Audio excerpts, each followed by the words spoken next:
পুল পার করিয়া দিতে এসেছিল কত বুলবুল, তাদের অনেকের দংশন করিল ইংরাজদের হিন্দু। তখনই ভারতের পক্ষে ছিল অনেক ধরনের পাটল, রক্তমাতা আলিঙ্গন করেছিল তখন তাদের দল। বুক পেটে বেরিয়েছিল তাদের রক্তের নল, জড়িয়ে পড়ল তখন গোটা ভারতীয় শান্তির দাবানল।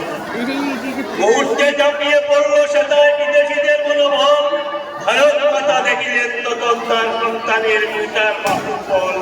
কেউ আবার ওখানে চলে গেল চিরদিনের জন্য, ছেড়ে মায়ের স্নেহের কুল।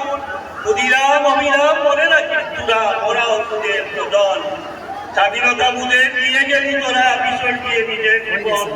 15ই আগস্টে ভারত আকাশে উড়িল স্বাধীনতার পতাকা, যাতে রয়েছে সজীবতা, শান্তি, বৈরাগ্য আর অশোক চক্র আটান।